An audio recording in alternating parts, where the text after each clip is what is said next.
नमस्कार दोस्तों, मैं प्रियंका तिवारी। आज हिंदी दिवस है।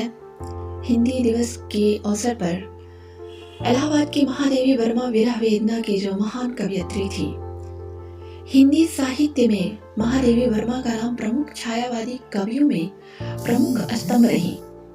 आइए उनके बारे में कुछ जानते हैं। इनका जन्म फर्रुखाबाद में हुआ, लेकिन इलाहाबाद आ गई और उनकी आगे की पढ़ाई लिखाई इलाहाबाद में हुई। सादगी भरी जीवन जीने वाली हिंदी साहित्य की महान हस्ती महादेवी वर्मा एक से एक महान रचना दी, जिसको भुलाया नहीं जा सकता है। शादी भी की थी, लेकिन इलाहाबाद में विरक्त जीवन जीने लगी। पति से ज्यादा स्नेह न रहा, विरह वेदना से भरी रचनाएं दी।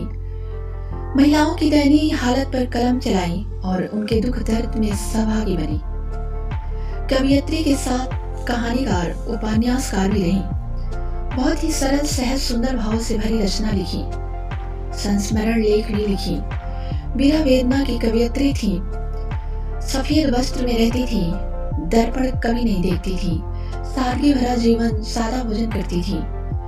इलाहाबाद में आगे की पढ़ाई लिखाई के बाद शिक्षण कार्य करने लगी।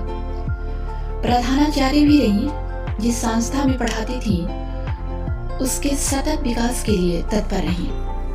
महादेवी वर्मा को निराला जी बहुत मानते थे। पंत जी, मैथिली शरण गुप्त, निराला जी तथा गोपी कृष्ण गोपेश को राखी बांधती थी।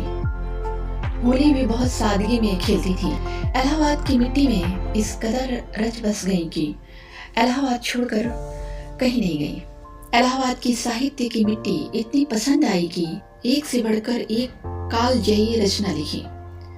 मृत्यु इलाहाबाद में हुई, यहाँ की मिट्टी को अमर कर दिया।